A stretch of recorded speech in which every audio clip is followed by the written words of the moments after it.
کیونکہ ابا کی طبیعت کچھ ٹھیک نہیں تھی۔ کنزا کو بھی اس بات پر کوئی مسئلہ نہیں تھا، اس لیے ترکی جانے کے بجائے میں نے اس کے ساتھ یہ 15 دن یہیں گزارے تھے۔ اس کے بعد میری نوکری شروع ہو گئی اور کنزا گھر سنبھالنے لگی۔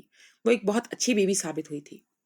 اس کے آنے سے میری زندگی کی ہر کمی پوری ہو گئی تھی۔ ابا بھی اس کی بہت تعریف کیا کرتے تھے، لیکن شادی کو آدھا مہینہ ہوا تھا کہ کنزا کا رویہ کچھ عجیب سا ہو گیا تھا۔ وہ پہلے کی نسبت مجھ سے بہت کم بات کرنے لگی تھی، ہر وقت گم سم سی گھبرائی ہوئی رہتی تھی۔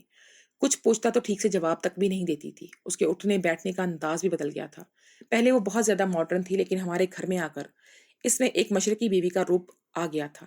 اس کے اس انداز نے مجھے بہت خوش کیا تھا، لیکن اکثر اپنے ابا کے آگے میں اسے ڈرتے ہوئے گھبراتے ہوئے بے چین دیکھتا تھا۔ وہ بار بار اپنے دوپٹے کو ٹھیک کرتی اور کبھی کبھی تو ابا کی موجودگی میں وہاں سے اوجھل ہو جایا کرتی۔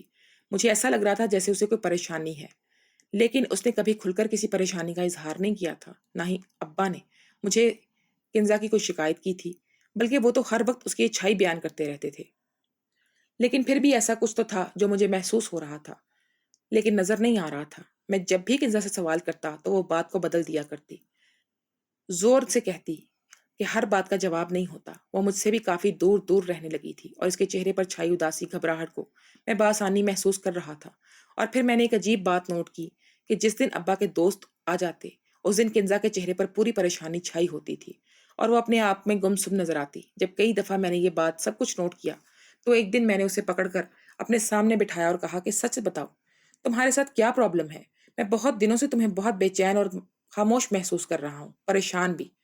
میں تمہارا شوہر ہوں، اگر تم مجھے خود سے کچھ نہیں بتاؤ گی تو مجھے کیسے پتا چلے گا کہ تمہیں کیا بے چینی ہے؟ میری بات سن کر کنزا اپنا چہرہ جھکا گئی اور اس کی آنکھوں میں پانی بھرنے لگا۔ میں نے اسے روتا ہوا نہیں دیکھا۔ کبھی میں نے اس کی آنکھوں میں اپنی انگلیوں کے پوروں سے سمیٹا آنسوؤں کو اور کہا کہ جو بھی بات ہے مجھے کھل کر بتاؤ، میں تمہاری ہر پریشانی کو دور کر دوں گا۔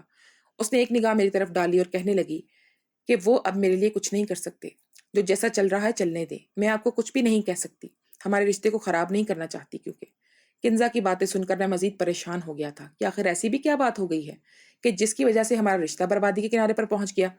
میں نے اس کے ہاتھ پر اپنا ہاتھ رکھا اور کہا کہ تمہیں میری قسم، مجھے سچ بتاؤ، آخر پریشانی کیا ہے؟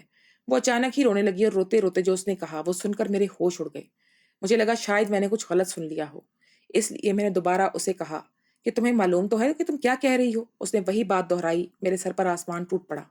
میں نے غصے میں چلاتے ہوئے کہا کہ کنزا، ہوش میں رہ کر بات کرو، تم ایسی بات کہنا تو دور سوچ بھی نہیں سکتی ہو۔ کنزا نے خوف کی بھری نظر مجھ پر ڈالی اور کہنے لگی کہ جو میں کہہ رہی ہوں وہ آپ کے ابا کر گزرے ہیں، اور آپ مجھ سے ہی سوال کر رہے ہیں۔ آپ کو کیا معلوم ہے پہلے ہی دن اس گھر میں کیا کیا جھیل رہی ہوں میں؟ اور اب تک اس کی خاموشی تھی، کیونکہ میں اچھی طرح جانتی تھی کہ آپ کبھی میری بات کا یقین نہیں کریں گے، لیکن آپ نے خود اپنی قسم دے کر مجھے اس بات پر مجبور کیا کہ میں آپ کو سب کچھ حقیقت بتا دوں، اور اس لیے میں نے آج تک آپ کے سامنے یہ راز کھولا ہے، ورنہ یہ بات میں مر کر بھی کبھی آپ سے نہ کہتی۔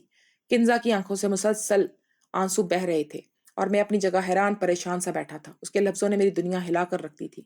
میں سوچ بھی نہیں سکتا تھا کہ میرے ماں باپ پر وہ ایسا گھلونا الزام لگائے گی۔ وہ کہہ رہی تھی کہ میرے ابا میرے پیچھے اس کے ساتھ زبردستی کرنے کی کوشش کرتے ہیں، اور یہی نہیں بلکہ اپنے دوستوں سے بھی اس کے ساتھ زیادتی کا نشانہ بناتے ہیں۔ میں نرم لہجے میں کہہ رہا تھا کہ یہ ممکن نہیں ہے، میرے باپ نے میری ماں کے مرنے کے بعد کبھی دوسری شادی نہیں کی اور سارا وقت میری تعلیم و تربیت میں لگا دیا، تو وہ میری بیوی پر غلط نگاہ کیسے ڈال سکتے ہیں؟ کنزا کہنے لگی کہ یہی تو بات ہے نا کہ آپ کے ابا نے ساری زندگی تنہا گزاری ہے، اور جب انہیں اس گھر میں ایک عورت کا وجود میسر آیا تو اپنی خواہشات پر قابو نہیں رکھ سکے۔ جب انہیں موقع ملتا ہے وہ میرے ساتھ زور زبردستی کرنے کی کوشش کرتے ہیں۔ جب میں نے پہلی دفعہ بھی ان سے ملنے کے لیے یہاں آئی تھی تب بھی انہوں نے میرے ساتھ بہت غلط قسم کی باتیں کی تھی، لیکن اس وقت میں خاموش ہو گئی تھی۔ مگر میں ساری زندگی اس اذیت کے ساتھ نہیں گزار سکتی۔ میں ہر دن یہی سوچتی ہوں کہ نہ جانے کب آپ اپنے باپ کے بارے میں زبردستی کرنے کی کوشش کریں گے اور میں خود کو بچا نہ سکوں گی۔ اب تک تو میں نے اپنی عزت کو بہت مشکل سے ان سے بچایا ہوا ہے، لیکن وہ دن دور نہیں جو پوری طرح مجھے پامال کر بیٹھیں گے۔ اس کی ایسی باتوں نے میرے ہوش اڑا کر رکھ دیے تھے، لیکن میں اس کی بات پر اعتبار کر کے اپنے بوڑھے باپ پر شک نہیں کر سکتا تھا، اس لیے میں نے خود ہی سب حقیقت معلوم کرنے کا فیصلہ کیا۔ اگلے ہی دن مجھے موقع مل گیا۔ ابا اپنے دوستوں میں گئے ہوئے تھے اور کنزا اپنی ماں سے ملنے کے لیے، اور میں نے موقع کا فائدہ اٹھا کر سارے گھر میں کیمرے لگا دیے، اور ان کیمروں کو لگاتے ہوئے مجھے بالکل بھی معلوم نہیں تھا کہ ان میں کیا ریکارڈ ہوگا اور کیسا بھیانک منظر مجھے دیکھنے کو ملے گا۔ سچ تو یہ تھا کہ میں کسی بھی طرح اپنے باپ پر شک نہیں کر سکتا تھا، کیونکہ میرے ابا میرے لیے ہیرو تھے اور انہوں نے میری خاطر آج تک بہت قربانیاں دی تھیں۔ لیکن جب اگلے دن میں نے کیمرے کی ریکارڈنگ دیکھی تو میری روح فنا ہو گئی۔ میں نے آدھے دیکھتے ہوئے ریکارڈنگ بند کر دی کیونکہ جو منظر میں دیکھ چکا تھا میرے لیے وہی کافی تھا۔ میں نے آفس میں بیٹھ کر یہ ریکارڈنگ دیکھی تھی اور اسے دیکھنے کے بعد میرے لیے مزید کام کرنا ناممکن تھا۔ میں نے اپنا سامان سمیٹا اور چھٹی لے کر گھر لوٹ آیا۔ سارا راستہ میں نے جس طرح گاڑی چلائی تھی اللہ جانتا تھا، میرے دماغ میں آندھی طوفان چل رہے تھے۔ اماں کے مرنے سے لے کر میری شادی تک کا ایک منظر میری آنکھوں کے سامنے گھوم رہا تھا۔ میرے ابا نے مجھے بہت لاڈ سے پالا تھا اور میری ہر چھوٹی سے چھوٹی خواہش پوری کی تھی۔ مجھے لگتا تھا کہ وہ میری خوشی کی خاطر اپنی جان بھی دے سکتے ہیں، لیکن وہ تو میری ہی عزت کو روند چکے تھے۔ کیمرے میں جو منظر مجھے نہیں آیا تھا، اس نے میرے ابا اور اپنے دوستوں کے ساتھ کھیل رہے تھے اور انہوں نے شاید آواز دے کر میری بیوی کو بلایا تھا۔ ریکارڈنگ میں آواز تو نہیں آئی تھی، لیکن مجھے محسوس ہوا تھا کہ انہوں نے کنزا کو بلایا تھا۔ اسے کمرے میں بلا کر ابا نے کچھ کہا اور جب کنزا نے جواب دیا تو ابا نے اسے بازو سے پکڑا اور گھسیٹتے ہوئے کمرے میں تک لے گئے اور وہاں جا کر بستر پر دھکا دے دیا۔ کنزا پوری طرح بستر پر گری تھی۔ ابا نے کمرے کا دروازہ لاک کیا تھا اور جیسے ہی کنزا کی طرف بڑھے تو اس کے آگے کا منظر دیکھنے کے بجائے میں نے ریکارڈنگ بند کر دی تھی، کیونکہ میں جان گیا تھا کہ ابا میرے پیچھے میری بیوی کے ساتھ کیسا ظلم کرتے ہیں۔ ابا نے اپنے دوستوں کے سامنے جس طرح اسے پکڑ کر کھینچا تھا، مجھے شدید غصہ آنے لگا تھا، لیکن اس کے آگے کے منظر نے تو مجھے حیران ہونے پر مجبور کر دیا تھا۔ میں آندھی طوفان کی طرح گاڑی دوڑاتا ہوا گھر پہنچا اور جیسے ہی گھر میں داخل ہوا تو ابا لاؤنج میں ٹہل رہے تھے۔ ان کے دوست جا چکے تھے۔ مجھے دیکھتے ہی ابا کچھ کہنے کے لیے میری طرف آئے، لیکن میں نے ابا کو سائڈ پر دھکا دے کر کمرے کا دروازہ بجانا شروع کر دیا، جو اندر سے بند تھا۔ میری آواز سنتے ہی کنزا نے کمرے کا دروازہ کھولا اور میرے گلے لگ کر ٹوٹ ٹوٹ کر رونے لگی۔ میں نے ایک نفرت بھری نظر اپنے باپ پر ڈالی اور غصے میں کہا کہ اب میں مزید آپ کے ساتھ گزارا نہیں کر سکتا۔ آپ کی ہمت بھی کیسے ہوئی میری بیوی پر نظر رکھنے کی؟ مجھے تو لگا تھا کہ وہ آپ جس طرح میرے باپ ہیں اس طرح کنزا کے بھی باپ بن کر رہیں گے، لیکن آپ نے تو میری بیوی کو اپنی خواہشات کے لیے استعمال کرنا شروع کر دیا۔ اگر آپ کو اپنے جذبات پر قابو نہیں ہے تو آپ دوسری شادی کر لیتے، لیکن اس طرح اپنی بہو کو اپنی ہوس کا نشانہ نہ بنائیں۔ میری بات سن کر ابا ہکا بکا رہ گئے اور کہنے لگے کہ یہ سب تم کیا کہہ رہے ہو؟ ایک بار میری بات تو سن لو، میں نے ایسا کچھ نہیں کیا ہے۔ میں تو کنزا سے بہت محبت کرتا ہوں، لیکن وہی مجھے اپنا باپ سمجھنے کو تیار نہیں ہے۔ ابا کی بات سن کر مجھے مزید غصہ آ گیا اور میں نے کہا کہ جو لڑکی آپ کی خاطر ہنی مون چھوڑ سکتی ہے اور اپنی نوکری اور کریئر چھوڑ کر دن رات آپ کی خدمت میں گزار سکتی ہے، وہ آپ کو اپنا باپ کیوں نہیں مانے گی؟ ہماری شادی سے کچھ دن پہلے ہی کنزا کو بہت اچھی نوکری لگی تھی، لیکن ابا کی وجہ سے میں نے اسے نوکری کرنے سے روک دیا تھا۔ میں چاہتا تھا کہ ابا کو اب کسی کا ساتھ نصیب ہو اور وہ چار دیواری میں اکیلے نہ ہو جائیں۔ جب یہ بات میں نے کنزا سے کی تو اس نے خوشی خوشی میری بات کو قبول کر لیا اور ابا میری اسی بیوی کو برا بھلا کہہ رہے تھے۔ میں نے اور کنزا نے مل کر زبردستی ابا کو مجبور کر دیا کہ وہ اس گھر کو چھوڑ کر چلے جائیں یا پھر ہمیں جانے دیں۔ ابا نے بنا کوئی جواب کیے اپنا سامان اٹھایا اور جاتے جاتے ایک آنسو بھری نظر مجھ پر ڈالی اور دعا دی کہ میں ہمیشہ خوش رہوں، اور گھر سے نکل گئے۔ ابا کا قدم گھر سے باہر پڑا تو میرا دل کٹ سا گیا۔ میں ابا سے بہت محبت کرتا تھا، لیکن جو کچھ ہو چکا تھا اس کے بعد ہمارا ایک چھت کے نیچے رہنا ممکن نہیں تھا۔ ابا کے جاتے ہی ایسا لگا جیسے میرا گھر ویران ہو گیا ہو۔ میری آنکھوں سے آنسو بہ رہے تھے۔ کنزا نے مجھے گلے سے لگایا اور کہنے لگی آپ پریشان نہ ہو، میں ساری زندگی آپ کے ساتھ رہوں گی اور کبھی کسی چیز کی کمی نہیں ہونے دوں گی۔ میں کنزا کو کیا بتاتا کہ میری زندگی میں میرے باپ کی کمی کو کوئی بھی پورا نہیں کر سکتا تھا۔ ابا تو چلے گئے تھے، لیکن جاتے جاتے میرا سکون بھی لے گئے۔ میں ہر وقت ابا کے بارے میں سوچتا، پتہ نہیں وہ کدھر چلے گئے تھے۔ کبھی کبھی میرے دل میں خیال آتا کہ ابا اگر ایسی کوئی حرکت نہ کرتے تو آج میری زندگی کتنی خوشیاں بھری ہوتی۔ میں چاہ کر بھی ابا کے احسانات کو فراموش نہیں کر سکتا تھا جو ابا نے ساری زندگی مجھ پر کیے تھے۔ ابا کو گئے دن پر دن گزرتے جا رہے تھے اور کچھ دنوں بعد پتا چلا کہ کنزا امید سے ہے، لیکن اس خبر کے ملنے کے پورے 3 مہینے بعد خود بخود اس کا حمل ضائع ہو گیا اور اس خبر نے مجھے توڑ کر رکھ دیا۔ میں باپ بننے کی خوشی کو محسوس کرنے ہی لگا تھا کہ میری یہ خوشی چھن گئی تھی۔ میری آنکھوں سے آنسو بہ رہے تھے اور کنزا بھی بہت پریشان تھی، لیکن ہم نے اسے تقدیر کا لکھا مان لیا اور اس پر صبر کر بیٹھے۔ کچھ وقت بعد کنزا دوبارہ سے حاملہ ہوئی، لیکن پھر 2 مہینے ہوئے تھے۔ پھر سے وہی سب ہوا اور ختم ہو گیا، اور اس بار تو نہ ہی وہ خود کو سنبھال سکی اور نہ ہی مجھ سے تو یہ برداشت ہی نہیں ہوا۔ اس کی طبیعت بھی کافی زیادہ خراب تھی اور ہر وقت وہ روتی رہتی تھی اور ایسا لگتا تھا جیسے کوئی بات اس کے اندر ہی اندر اسے کھائی جا رہی ہو۔ جب سے میرے دوسرے بچے کے ضائع ہونے کی خبر مجھے ملی تھی، مجھے اپنے ابا یاد آ رہے تھے۔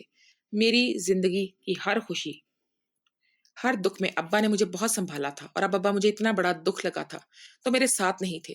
مجھے ابا کی بہت شدت سے یاد آ رہی تھی۔ میرے پاس ابا کی کوئی تصویر بھی نہیں تھی اور میں ابا کو دیکھنا چاہتا تھا۔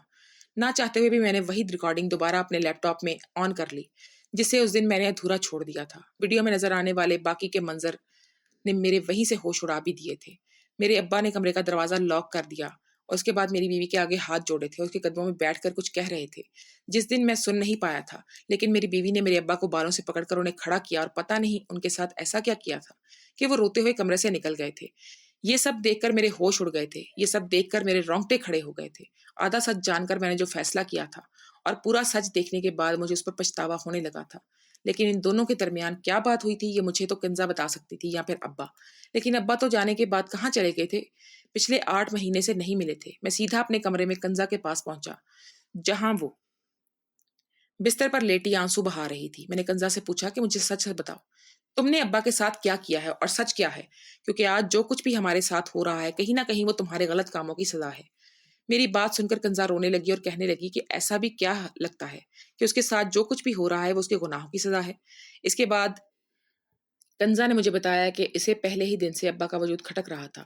ابا نے پہلی ملاقات میں کہا تھا کہ وہ ساری زندگی اسے اپنی بیٹی بنا کر رکھیں گے، جبکہ کنزا ان کے ساتھ اپنی زندگی گزارنا ہی نہیں چاہتی تھی، لیکن اب وہ سیدھی طرح مجھ سے یہ بات کہتی تو میں اسے اپنی زندگی سے نکال دیتا، اور اسی لیے اس نے دوسرا منصوبہ بنایا اور جان بوجھ کر میرے سامنے ڈرامے بازیاں شروع کر دی۔ میرے سامنے وہ ایک اچھی مشرقی بیوی اور بہو ہونے کا ڈرامہ کرتی اور میرے پیچھے وہ ابا کو تکلیف پہنچانے کا کوئی موقع نہ چھوڑتی، لیکن ابا نے کبھی مجھ سے کوئی اس کی شکایت نہ کی، جبکہ وہ ابا کی چھوٹی سچی شکایتیں مجھ سے لگاتی رہتی تھی۔ اسے ابا کے دوستوں کا آنا بھی پسند نہیں تھا، اس لیے وہ ابا کے دوستوں کے ساتھ آنے پر جان بوجھ کر منہ بنایا کرتی تھی اور بغیر دوپٹے کے ہی ابا کے دوستوں کے سامنے پہنچ جایا کرتی تھی۔ جس دن میں نے ریکارڈنگ دیکھی تھی اس دن بھی وہ بہت ہی عجیب حلیے میں ابا کے آواز پر کمرے میں گئی تھی۔ ابا نے اسے چائے بنانے کا کہا تو اس نے پلٹ کر ابا سے کہا کہ میں تمہارے باپ کی نوکر نہیں ہوں۔ اپنے دوستوں کے سامنے ابا سے یہ بات برداشت نہ ہوئی اور وہ اس کے آگے ہاتھ پکڑ کر کمرے میں لے گئے اور اس کے آگے ہاتھ جوڑ کر کہا کہ کم از کم میرے مہمانوں کے سامنے ایسی بات نہ کیا کرو، لیکن وہ تو اپنی غلطی ماننے کے بجائے ابا کو ذلیل کرنے لگی، اور جب میں آفس سے واپس آیا تو میرے سامنے خود ہی مظلوم بن گئی۔ ابا مجھ سے کچھ کہنا چاہتے تھے لیکن میں نے انہیں موقع ہی نہیں دیا۔ کنزا مجھ سے معافی مانگ رہی تھی، اسے یقین تھا کہ اس کے ساتھ جو کچھ بھی ہوا ہے وہ ابا کے ساتھ ظلم کرنے کی وجہ سے ہوا۔ میں حیرت سے اس کی مظلومیت دیکھ رہا تھا۔ اس سے ہی جھوٹے میں بھاگ کر باہر نکلا۔ اس وقت مجھے ابا کی فکر تھی۔ وہ میرے پیچھے بھاگی تھی لیکن میں اسے وہیں چھوڑ کر باہر چلا گیا۔ میں نے جا کر اولڈ ہوم پہنچا۔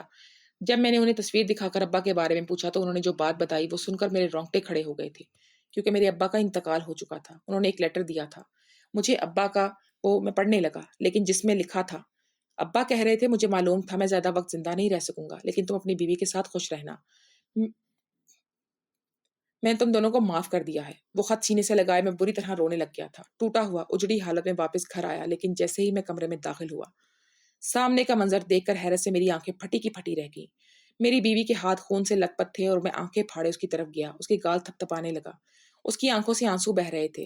میں اسے اسپتال لے کر گیا۔ 4 گھنٹے بعد اسے ہوش آیا اور یہ 4 گھنٹے میں نے سولی پر لٹک کر گزارے تھے۔ مجھے ڈر تھا کہ میں اپنے باپ کو کھو چکا ہوں، میں اسے کھو نہ دوں۔ جسے ہی ڈاکٹر نے مجھے بتایا کہ اسے ہوش آ گیا ہے، میں کسی پاگل کی طرح اندر گیا تھا۔ اس وقت مجھے رونے کے لیے کندھا چاہیے تھا۔ میں ایک دم سے اس کے سینے سے لگا رونے لگا۔ ابا کے بارے میں بتا دیا۔ وہ روتی ہوئی مجھ سے معافی مانگ رہی تھی۔ میں نے اسے معاف کر دیا۔ جب ابا ہی کر چکے تھے تو میں روتے ہوئے کیا کہا، کبھی چھوڑ کر مت جانا مجھے۔ میری بات سن کر اس نے اسبات میں سر ہلا دیا۔